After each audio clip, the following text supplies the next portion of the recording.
Hello, for data communications and network 1 class today, Ajahn Usna will talk about Bellman-Ford algorithm. Bellman-Ford algorithm is a least cost routing algorithm. If you remember, in the last clip we talked about Dijkstra algorithm before, okay, which is also a least cost routing algorithm. So this is Bellman-Ford. So these are the two algorithms that we talked about in this class on the least cost routing, okay? These two algorithms have different approach to get to the answer. It will give the same answer.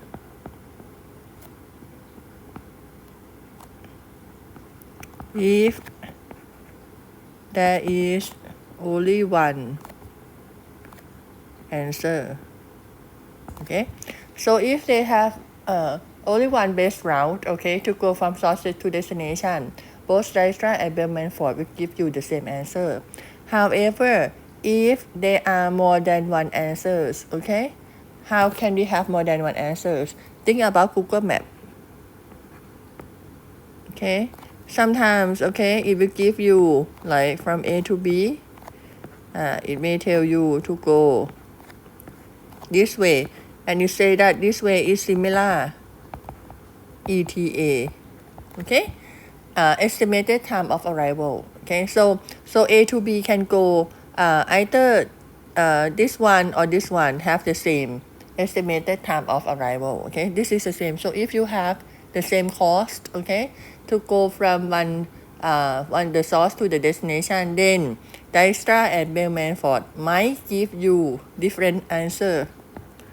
Might give a different answer. Okay, if there is more than one answer that have the same, the same cost. Okay, so be careful about this. Okay, so Bellman-Ford algorithm find the least cost path. Okay, by given a source node. Okay, you subject to the constraint. Okay, that the path at first. Okay, initially the paths contain at most one link or one hop. Okay, then you find the best path, right? Then for the next step, okay, you repeat, okay, but with the constraint that the path contains 2 links or 2 hops, okay, and then 3 links or 3 hops and so on, okay, and you will stop if the connection does not change. When you increase the number of hops and the connection does not change, then you stop. Okay, like you cannot improve the path, okay, any better, okay, by increasing the hop, then you stop. Okay, let's look at examples. Okay, this one I use the examples that in the two directions they have different cost. Okay, in the previous clip video we used the example, okay, that the two direction A to B and B to A have the same cost, but sometimes it might not be the same. Okay, usually they are the same, but sometimes it might not be the same. So let's look at the example that they are not the same. Okay, so this is the source node. One is the source node. Okay, and so 1 to node 3 is cost 5, but node 3 to node 1 cost 8. Okay, so they are not the same. So for the solution, okay, the value of h, okay, in the stage here are the maximum number of hops. Okay, or the link, okay, not hop and links, they are the same. Okay, hop is like one hop is like from A to B is one hop, like 1 to 3 is one hop, 1 to 3 to 6 is 2 hops. Okay, something like this. Okay, so this is h is the maximum number of hop, okay, at the current stage of the algorithm. So we start with h equal to 1, okay, in figure A. This figure from VCO that I draw. I don't know why the equal sign are gone, but anyway, so this is the source, right? Be careful of the arrow direction. The arrow come out of the source, okay, always. So there's one direction coming out of the source. This is your source node. Okay, you look at this 1 to 2. Okay, you have maximum hop equal to 1, right? So 1 to 2 have a cost of 2, so you draw it like this. D sub 2, okay, the same as extra, but you have extra. This is the current state, H equal to 1. Okay, so you have superscript 1. So this one equal to 2. D sub 2 sub superscript 1 equal to 2. Then how about 1 to 3? 1 to 3, I told you before, cos of 5. So 1 to 3 has cos of 5. 1 to 4 have cos of 1. Okay, so this is for the first hop. For the node 5 and 6, you cannot go in only one hop from node 1, so you cannot draw it at this stage. Okay, then you increase h equal to 2. Okay, and then you look at the network again. Okay, which way is the best if you have maximum 2 hop. Okay, 1 to 2 directly have cost of 2. If it go different way, it will be the cost will be higher, so we still keep the same link. 1 to 4 have cost of 1, so the same link. Okay, now we can connect 1 to 5. Okay, 1 to 5 passing 4, right? So 1, 4, 5 have a cost of 2, so I have node 5 now, and the cost, okay, equal to 2 for node 5. Okay, so, and how about 1 to 3? 1 to 3 really have a cost of 5, but if I go 1, 1, 4, 3, okay, 1, 4, 3 will have a cost of 4. Okay, 1, 4, 3, so I have a cost of 4. Okay, so this is my cost here, so I have the arrow here, 1, 4, 3. Now you have to notice this. Okay, be careful about the next line connection. Okay, 1 to 6 we can go 1, 3, 6, right, in 2 hops. Okay, so 1, 2, 6, 1, 3, 6 in 2 hops, and it have a cost of 10, but be careful that it go only past, okay, transit number 3 to go to number 6, but it does not stop at number 3. Okay, so if you want to go to 6, you go 1, 3, 6. If you want to go to 3, you go 1, 4, 3. Okay, you do not go 1, 4, 3, 6. Okay, not 1, 4, 3, 6. Okay, no, okay, because you have only h equal to 2. So if 1, 4, 3, 6, you have 3 hops, right? You cannot go like this. Okay, so you go again 1, 3, 6 if you want to go to 6, but if you want to go to 3 is 1, 4, 3. I like to emphasize this because I'm afraid that you will get confused with the loop. This is not a loop, okay, because there is only one way to go to each node, right? And this is not the end of the step. Okay, it's not the final step, it's not the answer. Okay, I told you before in the list cost routing that in the Dijkstra clip video that you cannot have a loop as the answer. Okay, that still apply here. Okay, so this is no loop. Okay, next I increase h equal to 3, right? You can see that now I can add I can change, right? I can change if I go from 1, 4, 5, 6, okay, which h equal to 3, then my cost will be equal to 4, right? So I will change that. Instead of go 1, 3, 6, I go 1, 4, 5, 6. Cost will equal to 4. And how about 3? If I go 1, 4, 5, 3, cost will be reduced to 3, right? This one. Okay. So you add this.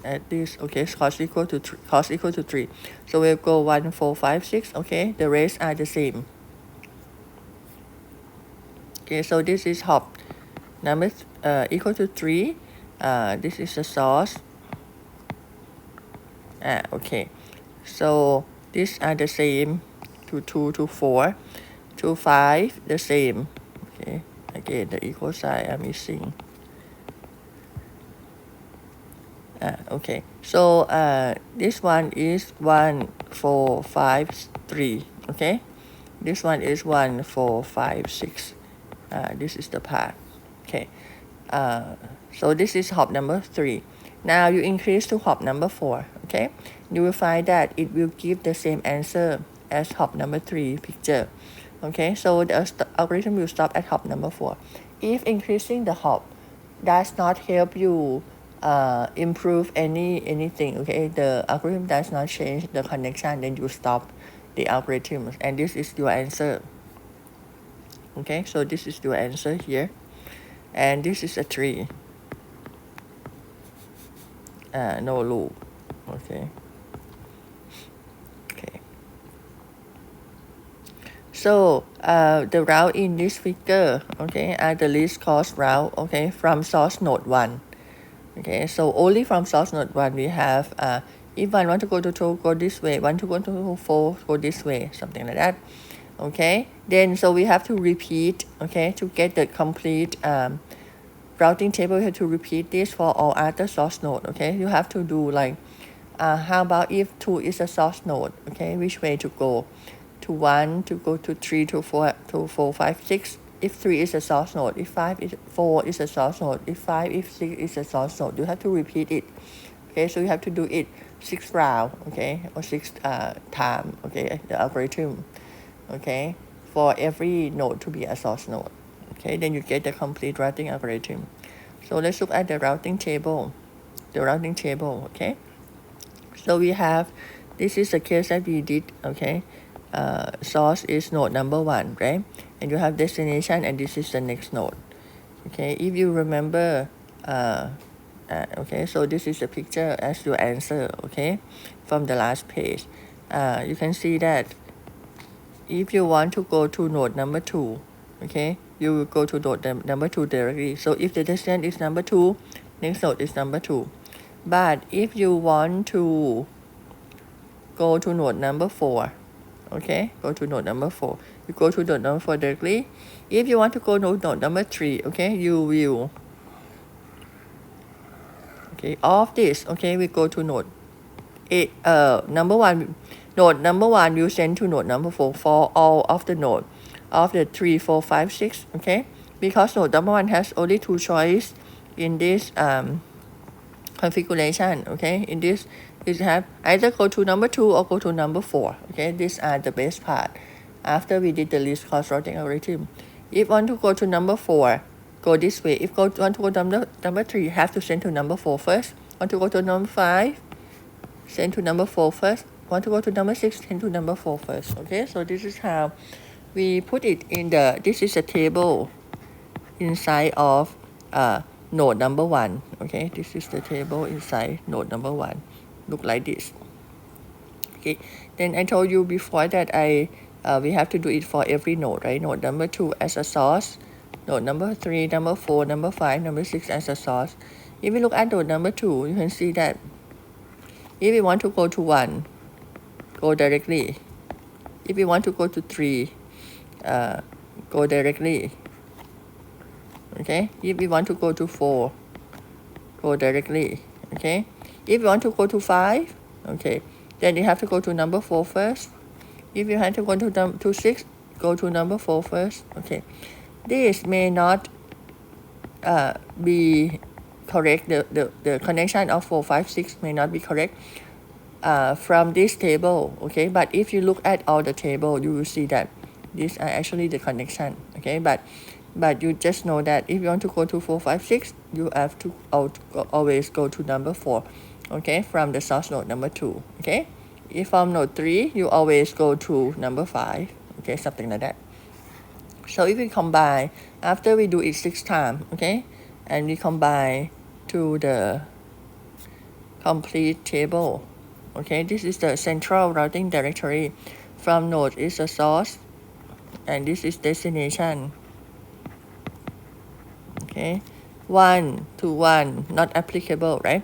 1 to 2 is 2, 1 to 3 is 4, okay. So actually it's this one, okay. This is the same, okay.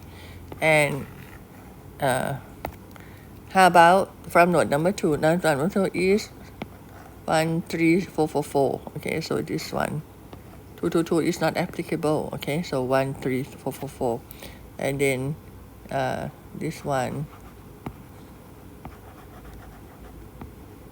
okay, so all 5 here, okay, and this one is 4 from 5 from 6, okay, so this is how we get the routing table and how we split it into the routing table for every node. So every node has its own routing table here. Okay. So that is the least cost routing Bellman-Ford algorithm. Okay. There are actually like also other algorithm developed from the Bellman-Ford algorithm, like the Bellman-Ford Moore. Bellman-Ford is like 2 person, right? 2 researcher. So there's another Moore is another person. So we can have like modify algorithm, okay, of Bellman-Ford. And also the Dijkstra also have like more conditions, right? That is not just the basic Dijkstra. So you can search more, okay? In the website there will be like programs like Python programming and also like other code, okay, programming that show you, okay, how to implement the Dijkstra and the Bellman-Ford, okay?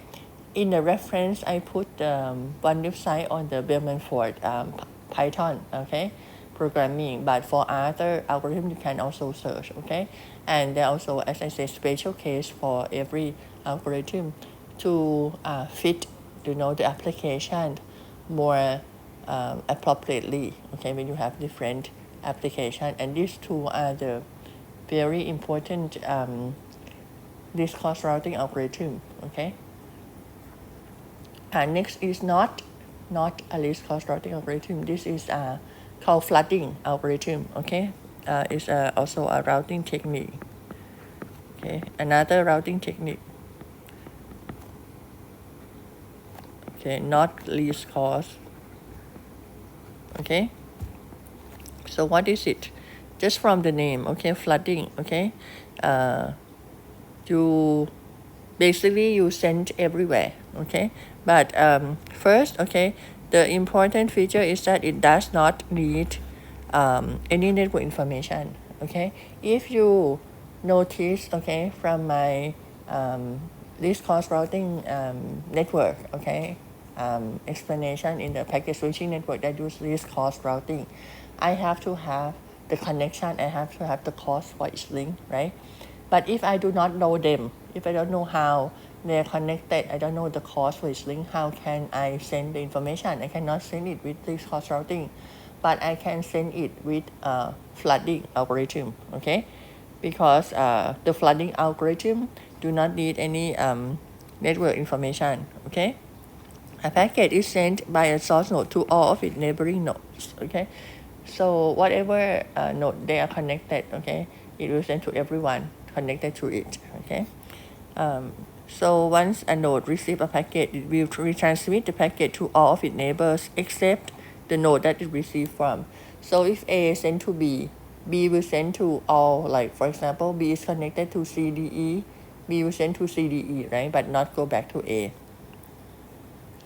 Okay, now you can see that when we generate like this, we may have many, it may go out, okay, a lot, okay, it may go out a lot. Okay, so this one send, and then this one the same copy, okay, and this one send, something like this, okay. So how do we prevent it from circulating the network, okay, indefinitely? Okay, you can do it 2 ways, okay. The first way is that each packet has ID, okay. So if you found a duplicate packet, you just delete it, okay. So you receive it once, and the second time or third time that they are duplicate, just delete it, okay. The second method to prevent this, okay, you use hop count. You set the hop count, okay, to a maximum values, okay. Then you reduce the number of hop count by 1 after every hop. So suppose you set this one hop equal to 5, okay.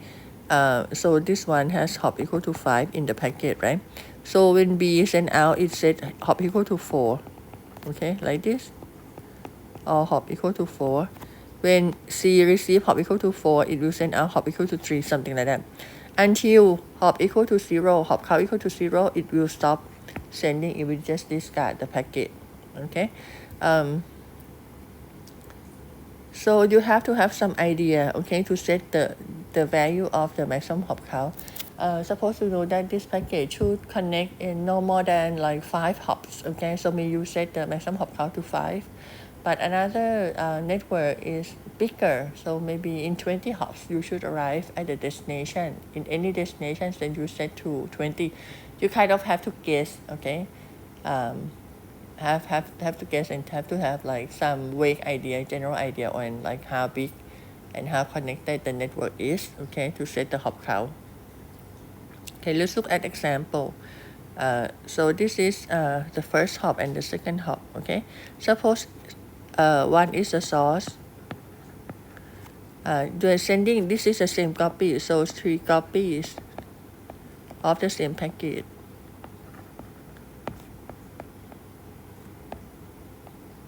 Okay, then number 2 receive from number 1, right? So you send out these 2, okay, and number 3 get from number 1, okay, this one go to number 3, right?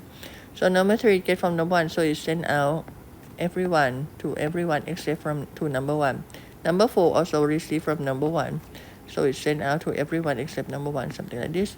So you generate 9 copies here at this step of the same packet. Okay, then this is the third hop, okay. Okay, now look at this. Okay, look at this carefully because there are many copies here. Okay, so to receive 1 packet from number 3, okay, and then receive 1 packet from number 4, okay. So packet from number 3, okay, 2 will send to number 1 and number 4. Packet number 4 that it received from number 4, okay, it will send to number 3 and number 1, okay. Number 3 receive packet from number 4, okay, and number 2 okay. So number 3 will send the packet, okay, that it received from number 4 to number 1, number 2, and number 5, okay, but it will send the packet that it received from number 2 to number 1, number 4, and also number 6, number 5, number 6, okay. So this is many copies, okay. Number 4 getting from number 2, number 3, okay, so you send out like this, okay. You can also see that number 4 get from number 2 and number 3, right? So it from number 2 sent to number 3, from number 3 sent to number 4, but it doesn't receive from number 1 and number 5 at that step, previous step, so you send both number 2 and number 3, okay. So this one we use hop count, we are not using ID, okay, and this is what show up like this, okay. So how many copies we have? 20 copies, okay, of the same packet. Now you see the problem, right? You see the problem that it is not for normal communications, okay, because if you want to send 1 packet and it generate like hundreds of copies, okay, it's not a good thing to do, okay. It's very expensive and not efficient. But now let's look at the property of the flooding. We use flooding in real applications, okay, and what are them? Okay, emergency message and military use, okay. So property of flooding, okay, is very highly robust. If you have one route, if there exists one route between source and destination, a packet always gets through, okay, because all routes between source and destination are dry. you try every route. So if there is only one, at least, okay, one way to go to arrive at the destination, it will arrive, okay? So very highly robust. So application emergency message.